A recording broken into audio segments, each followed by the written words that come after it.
Hello, viewers. Welcome to another episode of the Nana Yayebwe Show. If you're watching us on Facebook, thank you. On YouTube, thank you.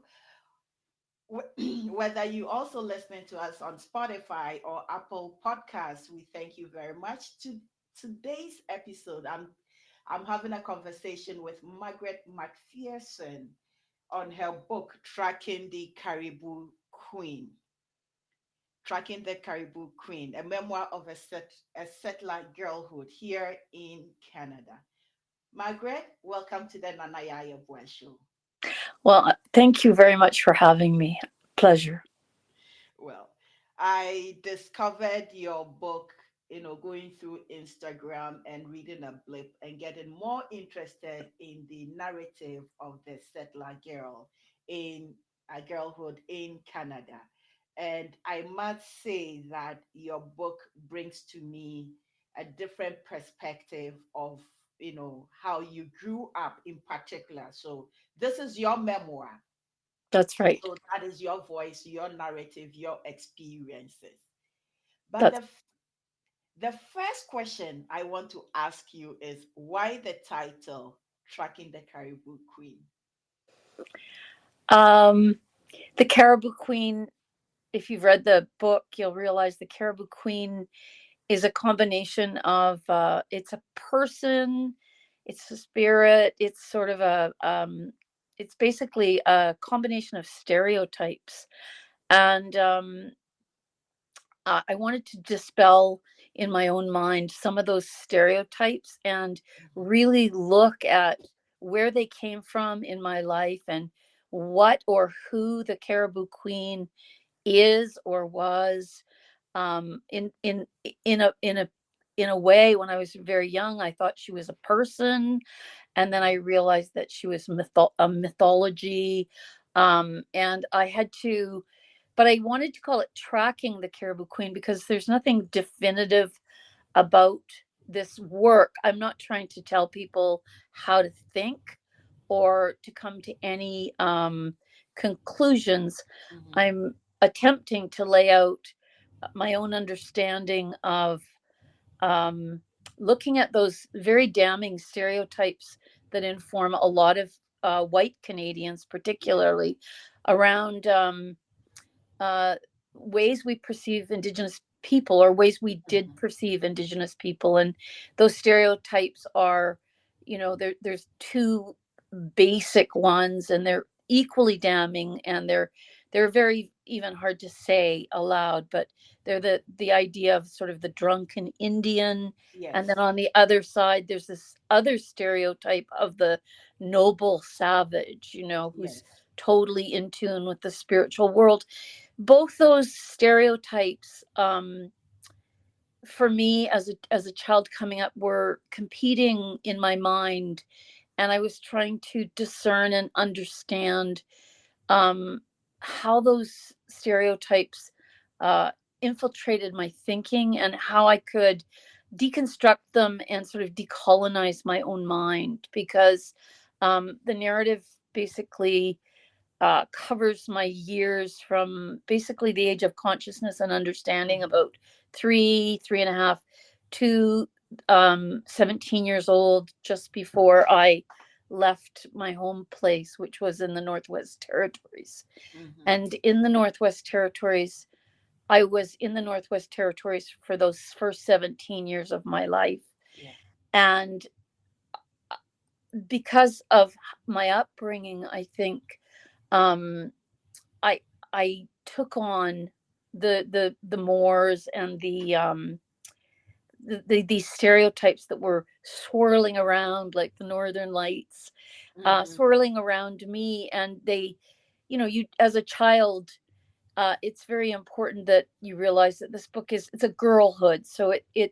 it is a child who is unreliable, who finds the world confusing.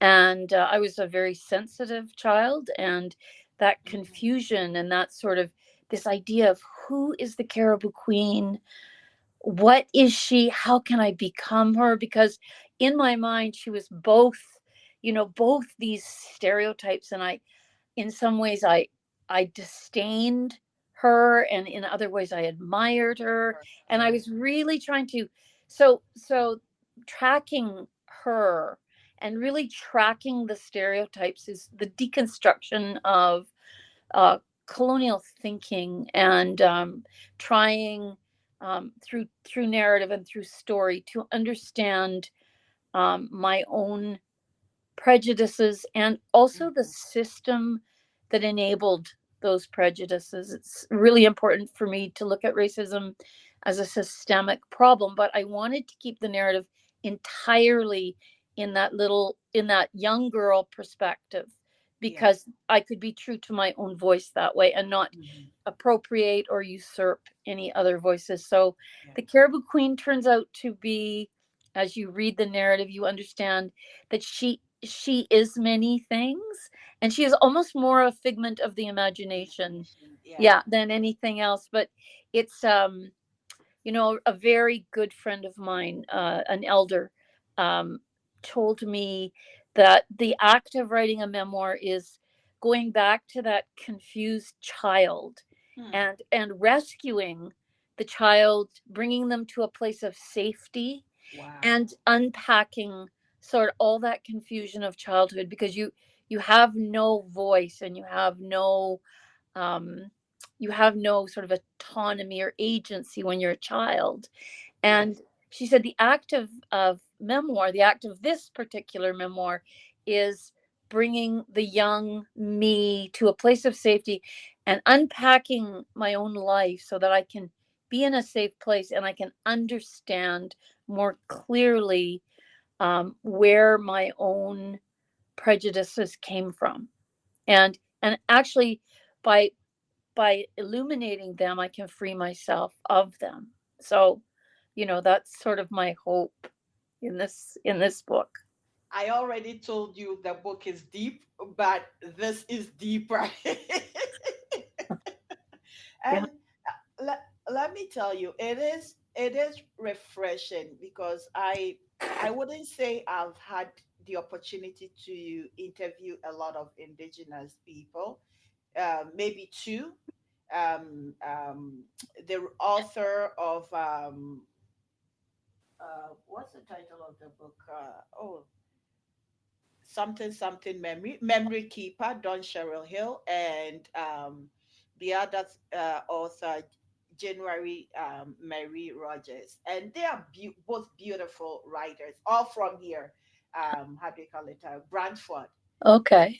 Yes, yes, all from Brantford, and I actually met January at the residential school, which is closed. I went there trying to find some information, and that's how I met her. And she is also a publisher of Ojintosh Publishing, so she published Dawn's also memoir, Memory Keeper, and it's like, so I have read and seen from that aspect of writing, that the notion of, or the feeling of going through colonialism, residential Yeah. school, that impact as a black immigrant woman here, or African Canadian. Yeah. Yes. So I need to situate myself. African Canadian, but immigrant, not born here. Yes. Yes. Yes. So I already came to Canada, saw indigenous people and white people, and there were biases. There were biases right through university. It was when I took it upon myself to start digging more, listen more to stories and everything, that I those biases as an immigrant, just like you said, started decolonizing my mind as well, because I realized that I came from a colony. Yeah. Yeah. Started decolonizing, understanding the indigenous journey. So when your book came through and I read, it's like, okay, the settler girlhood had you interacted with indigenous people in Canada. This is where what you were going through, you are unpacking, you are telling a narrative that I have never heard of. Yeah. It was a very difficult book to write, mostly because of I'll just back up a little bit. I grew up in the Northwest Territories in Yellowknife Yes. during the 60s and 70s. So I'm 60 years old myself. Um, and we grew up alongside Indigenous people, but um, it wasn't until I was, in the last 12, 15, 10, 15 years that I really began to consider my own privilege and my own whiteness. And, I started, before I moved to Ontario, I lived in Edmonton, and I started attending I attended the Truth and Reconciliation Commission, and I started to really listen, as you Yes. mentioned, Donna, really listen to some of those narratives, those trauma narratives, Yes. about residential school, and and and I also went to the I attended the inquiry into murdered and missing Indigenous women because, Yes. of course, in Edmonton, which is also quite far north, not as far north as Yellowknife, but in those northern communities, there's the Highway of Tears, and there's a Yes. legacy of tragedy there, and tragedy that is very close to home because I was a girl who hitchhiked from Edmonton to Yellowknife. I was one of those girls on the highway. Wow. Um, but but I started to really reflect on um, you know my own part in this. Like, I'm not an innocent. I didn't the reason I got to where I am and some of my Indigenous friends did not Hmm. was because of some of the systems that were at play, some of the educational systems, Yeah. certainly the justice system and whatnot. And I just, simple things like we used to have to run through the Hudson's Bay, which is a Canadian institution, to Yes. warm up when we were going to school. We had to walk to school, and we Hmm. had to go through the bay, and you'd get a like 3 minutes of warm air so you could carry on the rest of the way to school when it was 20, 30, 40 below. But I was never considered somebody who would be stealing lipstick. And my friends, if they were Indigenous, would be immediately suspect because of their skin color, because of, Yeah. and but I didn't really, that's a very simple thing compared to the Highway of Tears and those things. But I Hmm. just realized that all of us really need to, as white people, really need to examine um what how we got to where we are in our own lives, why I can write a book, why doors have opened to me that have not opened to my sisters who are Indigenous, and then how did I play a part in keeping those doors closed, and Hmm. what is accessible. So really, it's people call this book confessional and many things, but it really is a self-examination. But I want to invite particularly white readers to be uncomfortable. There's very uncomfortable moments in this book where I am looking at myself and I'm realizing that I mimicked a lot of the attitudes and the Hmm. biases that you mentioned That that were were around around me. me. Yeah. And I just regurgitated them and perpetuated the Hmm. racism that already existed because of the systems that existed. So I therefore am culpable.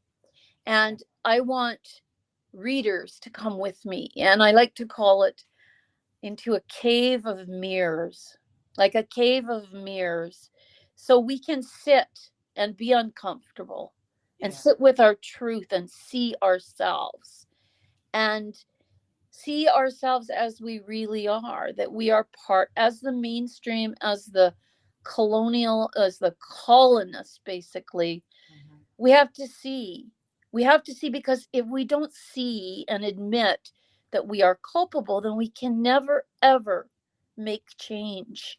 we Yes. because we have to take our part in it and say, indeed, this is my part. Like, it doesn't have to be a great, a great big. In fact, I think some of the incidents in the book are very small, but they add up to attitudes towards Indigenous people that I'm ashamed of now. But I think by admitting them, I have a I have a I can sort of move forward in a good way. Yes. As an What does it mean to be a true ally of Yeah. people who have been oppressed for generations, and to recognize that I am part of the one of the oppressors. Hmm. you know Yeah. where does that leave me, and how do we move forward together? So Yeah. those are some of the big questions, but in the cave of mirrors, it's not always a great place to sit, because I don't want people just to see my story. I want them to recognize that their story is similar. Yeah. That regardless of what small town you grew up in, it doesn't have to be Yellowknife in the Northwest Territories. It can be Bradford, it can be Scarborough, it can Yeah. be Brisbane, Australia. If you have a sense that white in the 60s and 70s, white is somehow superior or better, you really need to look at that, you know. So So yeah, sorry to cut you short. I was just adding to from the book you were trying to Marianne when you and what's the girl's name? I've forgotten. Carmel. Carmel. Yeah. You where it was you and Carmel were trying to make Marianne look beautiful. No, it Oh wasn't no, Carmel. it was myself and Sue's. And Sue. Yes, Sue's Yeah. Sue's, trying to yeah. to make Marianne beautiful. It, Yeah. it it did resonate with me, and this is where it resonated with me, is that when you were doing that unconsciously, you were putting white as the standard. You do this, you become Yeah. nice and white like a porcelain doll, and then that is beauty. Yeah. And I'm going to relate it to what is going on in many parts of the world when it comes to bleaching, skin bleaching. Mm, Yes. So, in many of the developing parts of the world, maybe Jamaica, the continent of Africa, or even in India, the fairer your skin is, the more beautiful you are. And that is from that concept of white is the standard of beauty. So, you do get even the darkest sooth, like I'm dark, but you do get darker than me bleaching to become white like you, which is not possible. but I mean, really look at us. I'm actually very red. I'm red. And I mean, and each of us have our beauty. Our beauty is very much our beauty of our hearts and Our our spirit. thinking and our Yes. spirits. Yeah. Yes. So I'm not actually white. I'm really quite red. My skin is very red. But it's yeah, that scene I'm of laughing, but it's not funny. But yeah, it's just the whole. I think the way I'm saying it, it sounded ridiculous to me. That's why I am laughing, and also you saying you know white, you red. But we've assigned all these colors to ourselves to yeah, define. yeah, But at the end of the day, it's like I told, I do preceptoring. So the last 12 weeks of every nurse's life, I'm one of the nurses that do the training. So I just finished one, and my young lady is I don't even know what to say, fairer with silky hair yeah, yeah. than me. So this is so I'd been reading it at work, and they've been asking me. So this is one a book I tasked her to read. Well, thank you. Yes, because the nuances of the book they're not taught in school, and also to do self-reflection, which this memoir digs deep into. At the end of the day, the difference. This is what I tell her. The difference between a skilled good nurse and a great nurse who is also a great human being is engaging in self reflection, Yeah, unpacking your biases, getting to know who you are at the core. When you do that, whoever walks into the unit that you're taking care of, you are mindful so that you don't impose what you think is right on them, but you negotiate and meet them at the intersection whereby there is dignity, there is respect for both parties involved. Yeah. So yes, I think whoever that comes across, Yeah. you are going to listen, Listening. Yeah. listen. Yeah, yeah. Yeah. Because everybody has a story, Everybody has a story. Yeah. but we often we often don't want to hear people's stories. We want to brush them, especially sometimes we as nurses are bad at that. But I love stories, so I like to listen. Yeah. Okay. Um, there was a part in the book that you talk about, which it did really hit me, and that part was when one of the girls was being, oh, I was just forgetting the name. I didn't write her name down. So one of the girls was being, introduced to Christianity, quote unquote. Yeah. Yes, Yeah. Christianity, Yeah. ended up being pregnant and then drunk and all those things. And it, when you talked about the highway of tears, it did hit me really. Some of these experiences that they went through. Did you, in your girlhood consciousness, because this is coming from a young girl's consciousness, but as you've matured or grown, when you reflect back, aside from this instance, were there other instances that you saw? And what made you try to fight? Because you tried, To fight. not fight as in physical fight, but to advocate, to stand, Oh, yeah. Yeah. That that I had a brush with fundamentalism when I was quite Mhm. young, and it's a religion that the religion was very fear based. Like, if you don't do this, this, and this, you will go to hell, or you are Yeah. not a good Christian, or you have to save souls for Jesus. And it was uh I sort of there was a part of me that realized that loving somebody isn't telling them what to do, or again, it's listening compassionately. And so in that story of Kalak and Yeah, um color. Yeah. Kalak, yeah, she's Inuk, so from the Eastern Arctic. And Hmm. she's being basically victimized by Hmm. a Christian, zealous, fundamentalist Christian minister. Yeah. And so and I will I need to admit that I was part of that organization for a while when I was sorting out my own Hmm. experiences of what I understood as a faith community.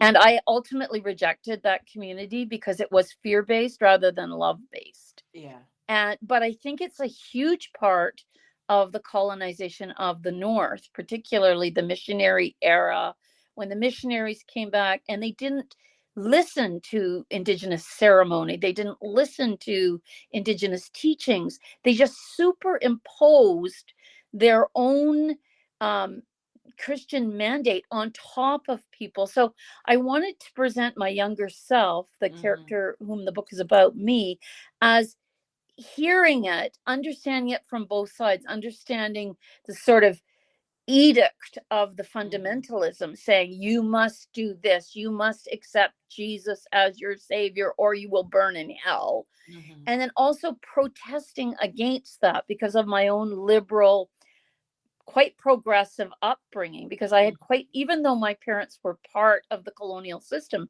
they were quite progressive and quite liberal people.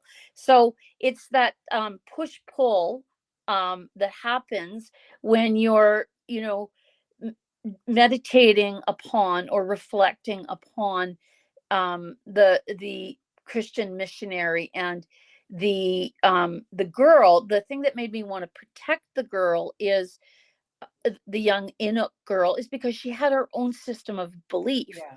And this older man, whom I was aligned with, yet not aligned with, was forcing his belief system and totally dismissing hers, with no listening, with no compassion, simply bulldozing and dismissing hers. And I think it's very indicative of the missionary era in, I mean, once I started really listening to the laws of the Dene people, they Yes. are so beautiful. They are share what you have, Mm-hmm. respect your elders, Yes. sleep at night, work in the day, be Yes. polite, be as happy as you can. They're just these beautiful laws that are actually a reflection of any religion, like Islam and Christianity, and our great leaders that have risen up as prophets, they are Mm-hmm. endorsing these same edicts of respect, Yeah. honor, love, love, love. And so the young girl, and I think I was 14 when I was involved in the fundamentalist movement, is sort of a struggling with um the fear-based doctrine Mm-hmm. versus the love-based way that she feels is the right way to live. So it represents and the reason you say she fights, she rears up, she tries to protect the girl, Yeah. is because I think in some deep way we can be convicted of when we do things wrong, like that sleepover, Mm-hmm. that tent where they're trying to make the girl more white. I mean, Yes. it that has played on my consciousness for 50 years now, Oh because wow. oh yeah, because it really happened. And like, these are I didn't this is not a fiction, it's my life. And Yeah. um the fact that I could believe that I could make her more beautiful by making her look more like me. I mean, what kind of ego is involved in that? You ask yourself, but where did those ideas come Yes. from? Come from. Yeah, Yeah. where did they come from? And that's really critical. Yes. And that's what this book examines. It doesn't tell the reader what to do, it just looks at sort of the pillars of the colonizing society, and what are those pillars, and how do we start to dismantle some of that thinking. So Yes. yeah, that was, but that missionary thing, and that fear-based fundamentalism was really prevalent in the North. And there was Mm-hmm. a time that it was, I mean, I still have a very strong faith relationship, but it is Yeah. not evangelical, and it is not fundamental Yeah. whatsoever. So I think from your book, what I got more was a spiritual sense and a grounding. Or I got more of a spiritual sense from you from the book, even as a young child growing up. And because the things that where you were aligning and the things that you were doing weren't normally what the other girls were doing. yeah. You were rather in tune with nature. But that dead horse's head almost gave me nightmares. Yeah. Yeah, it's pretty bad, isn't it? Yeah, it's The pretty bad. description was on point. Thank you. Not to say, I also fell in love with Lawrence. Yeah, everybody does. And I don't know where he is. I've never found him. No, I've never found him. So um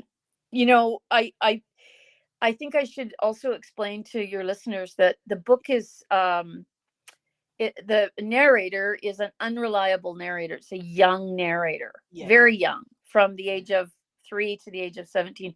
So the narrator is unreliable right from the beginning.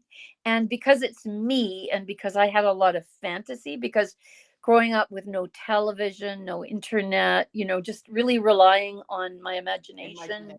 Yeah. Yeah, and my brothers, and my sister, and just sort of playing a lot of games that were active imagination, and not having the influences of the outside world. I was a very I had um, propensity to imagine a lot. Mm-hmm. And I lived in a world that was perhaps not very realistic. It was like a world where um, I could make things better if I tried. Like I could it better than it was. So a lot of the romantic part of the relationship, the love relationship with Lawrence, who's indigenous Dene, Mm-hmm. um, he's a real person. But I think that a lot of the longing in the book and the yearning is the machinations of a fairly young and and to I be was a fair, a teenager, a a kid. teenager, but also a teenager with no parents.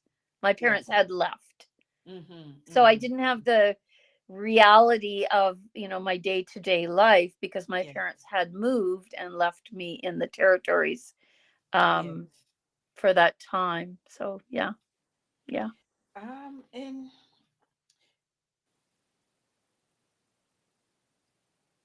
you talk about belonging. yeah, Let me see, page 162. I have a quote here. Give me 1 second.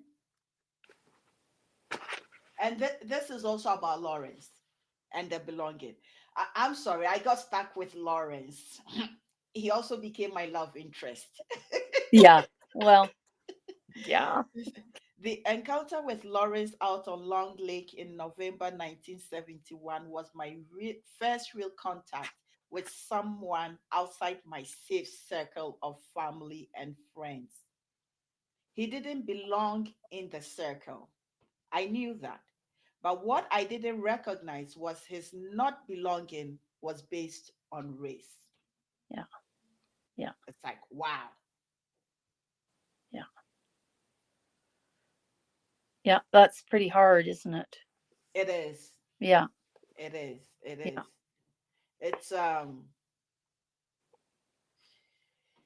before we continue, I will encourage, I'll highly encourage people around the world, whoever that is watching, people that watch, to get copies of Tracking the Caribou Queen, Memoir of a Settler Girlhood by Margaret McPherson. It's on Amazon. I got mine on Amazon. So you can get your copy on Amazon. And if you've not subscribed to this channel, please do so. um, about 80% that watch the show have not yet subscribed. So I am hoping that more people will subscribe so that we can get more, stories that are shared, that are inspirational, transformational, that are also educational. This is a settler girlhood narrative here in Canada, but it is also, like Margaret earlier said, it applies to any part of the world which has had contact with, colonization. This book is also about decolonizing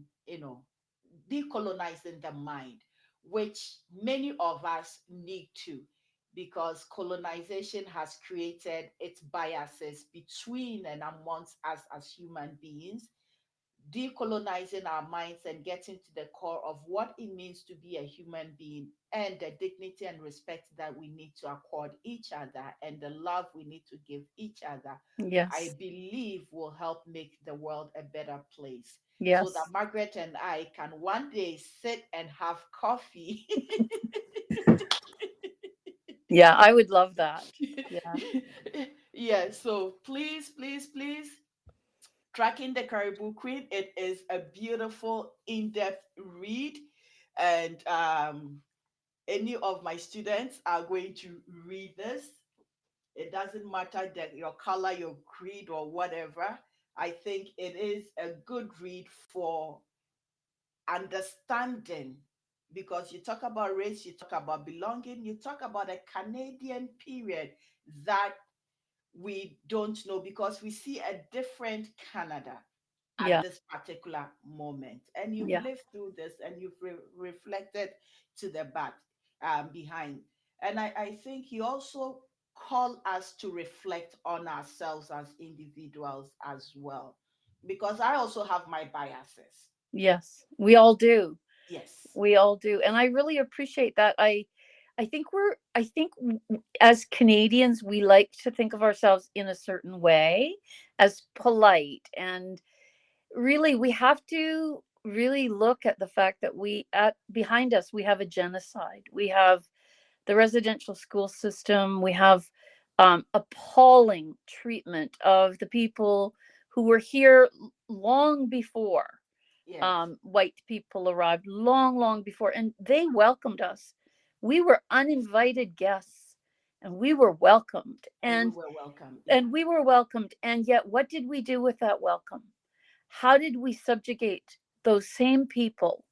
I think we have, it just gives me goosebumps when I think about it still. We need to we need to take a hard look at ourselves, because we want this idea of Canada, the big melting pot, this Multicultural. Yes. mosaic, Yes. but what is at our past, and what have we done to our own people, our Mhm. indigenous people? And let's set that right. And Yes. I think one way to set that right, Nana, is truly to do some reflection, do some really deep and hard thinking about how to listen and how to stand beside our sisters and our Mhm. brothers who are indigenous, and make sure, and instead of being the oppressor, why don't we be the person who, is the person who stands next to them, and Yeah. holds them up, Eh, because mhm. it's time. It's Yeah. time now. We have to start somewhere. Yes. I think I'm going to how do we call it, put it another way, exactly what you said. It's like somebody invite I invite you to my home, and then you come and take over my home, and then I become a servant in in my own home, and I have no say. So for lack of a better pictorial view, that is what has happened. So your your insistence is we have a role to play. We were invited onto this land, we were taken care of, so we need to respect, the people that invited us into onto the land, into their homes.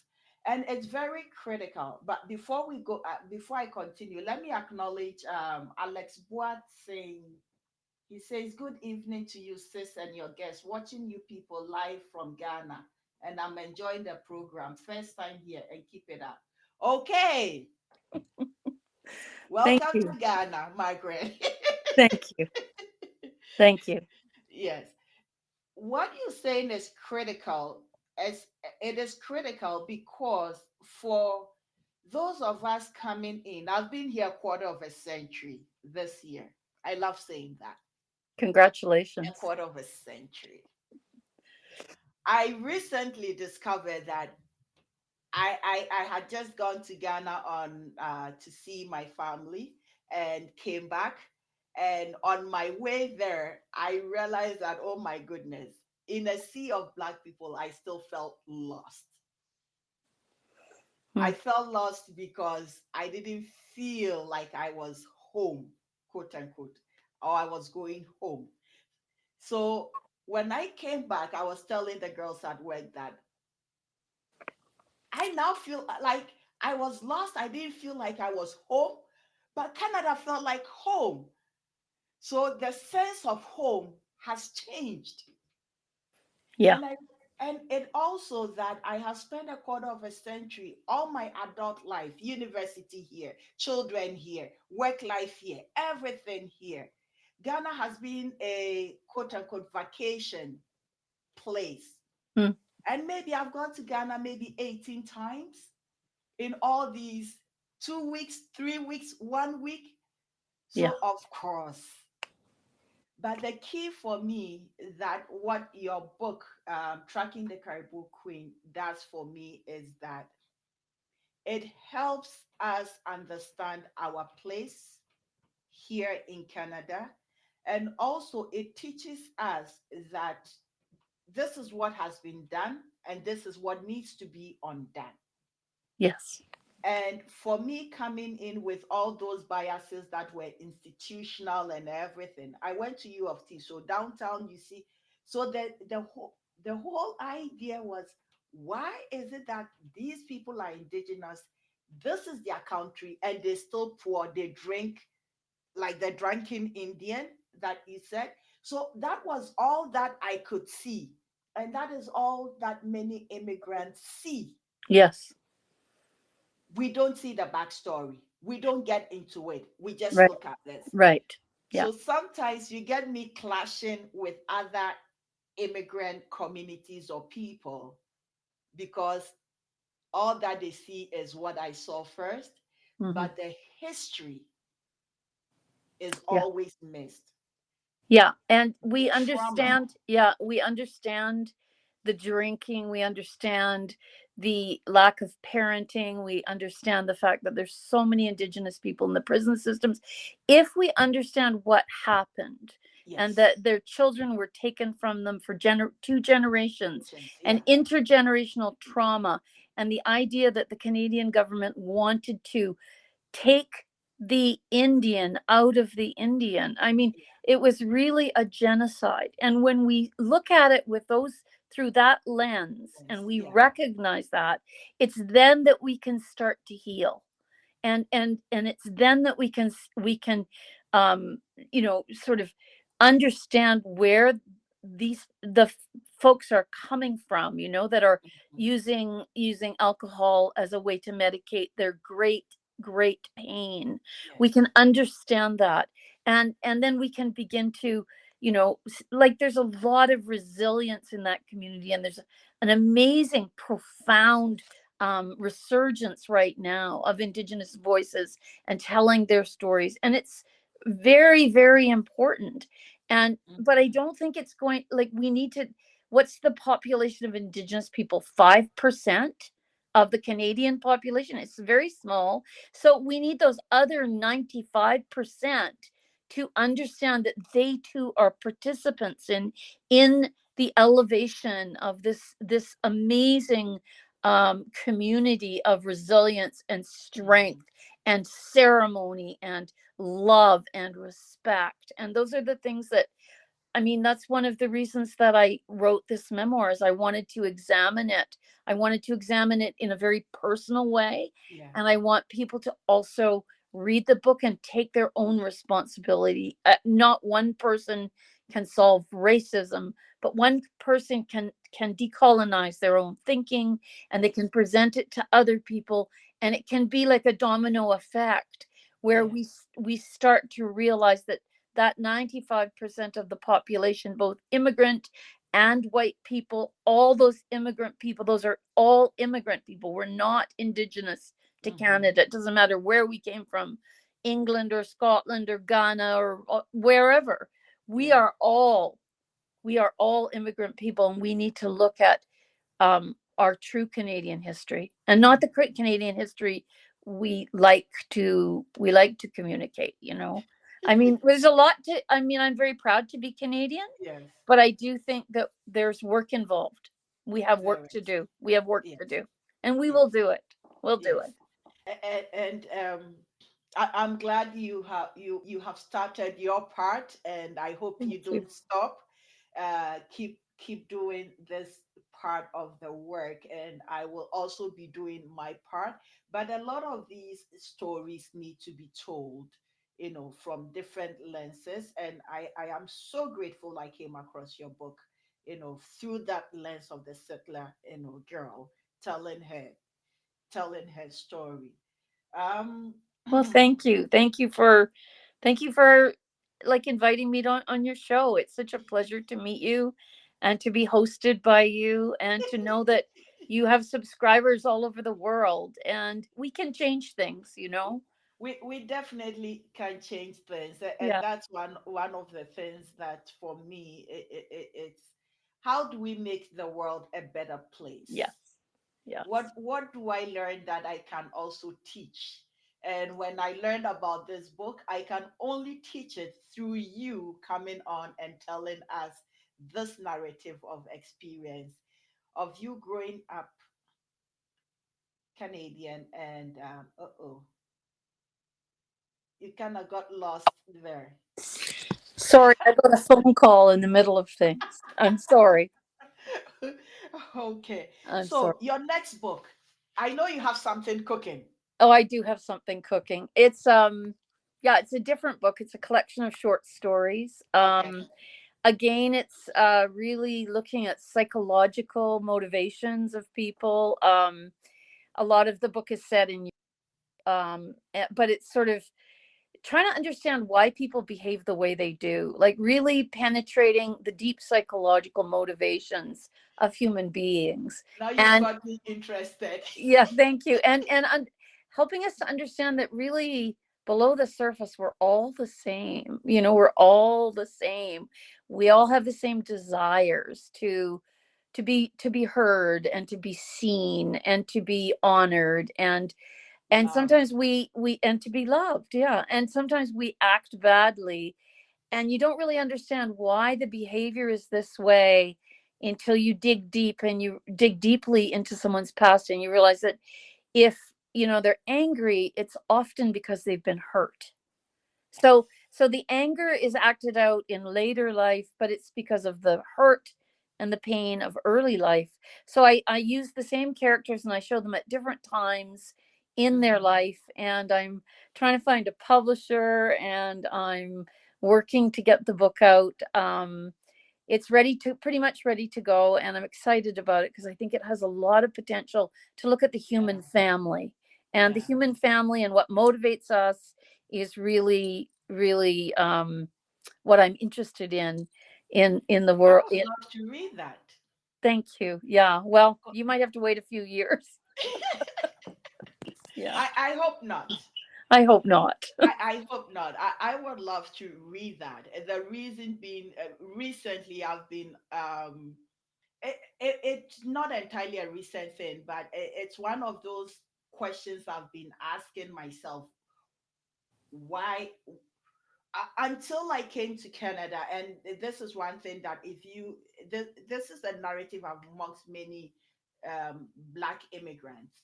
Until you leave the continent or wherever there's a majority of you and come to North America, you never knew the color of your skin was black. Mm, The discovery of being black is here in the West. Until we knew we were black people, I had no idea I was a black.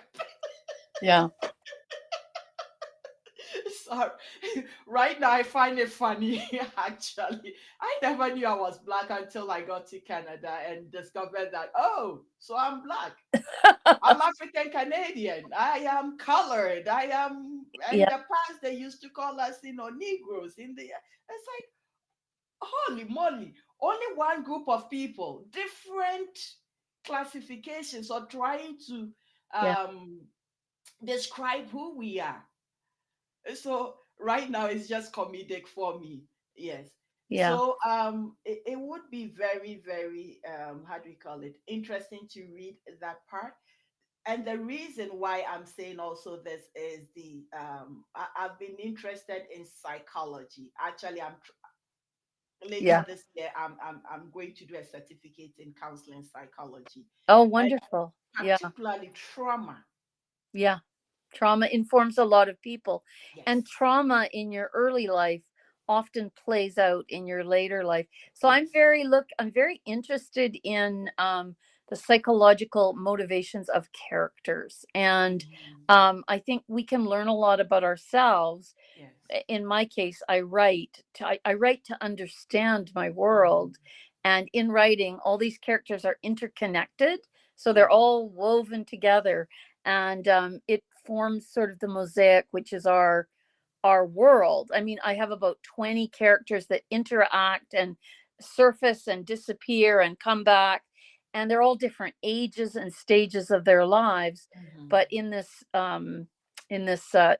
interconnected short story collection, what I'm trying to do is I'm trying to illustrate um, how trauma and different things that happen in our childhood don't play out sometimes until we're much older. Yeah. So these things are really important to deal with. When so that's why it is very I think wonderful to get counseling that you need so that you can have a life full of joy and a life full of love and a life that isn't full of regret. Yeah. You want to be able to really take the time to understand yourself and decolonize your mind, Yeah. and see yourself as a beautiful child of creator. And Mm-hmm. I think if we start to see each human being as a gift, as a beautiful child of creator, who is in this world and crosses our path for a reason, like our paths are crossing Yes. now. It's just it There's a reason that you chose this book. There's a reason that we communicate the way we do. We Mm-hmm. have the heart for a better world. And Yeah. I like to think that, if we each do our part, then we can build that. Amen to that. Amen to that. Wow. That is the perfect note to end this conversation. Well, thank you very much for having me. Margaret, it has been wonderful. Listen, I am looking forward to the next book. Guys, you can follow Margaret on Instagram at Writing Margaret, right? Writing Margaret. Yeah. Yes, Writing Margaret. Yeah. Writing Margaret. So when you search Writing Margaret, you can find her very, very easily. And the title of the book is Tracking the Caribou Queen. It is packed with so much information. So if you're thinking about decolonizing the mind, this book does that. If you're thinking about spirituality, you will get it from there. If you're thinking about love, you will get it from there.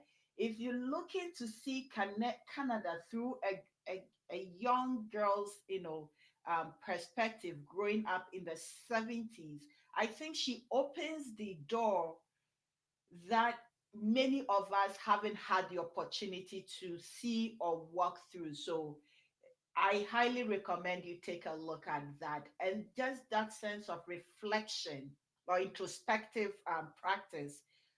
For me, it is an amazing practice. I keep my journal and I put it on because this memory will fade. That is the only way I keep stuff fresh and active, and I can always go back and see how I have progressed in life. So please get your copy. It's on Amazon. And thank you so much, Margaret. And subscribe. And Subscribe to. subscribe. Yes, that part I sometimes forget because I get overexcited. Yeah. So Well, it was a please, pleasure to meet you, and a pleasure to have some conversation with you. I loved it. Thank you very much. you're very welcome. You're Okay. very welcome. So, guys, we will see you with the next one. Bye bye.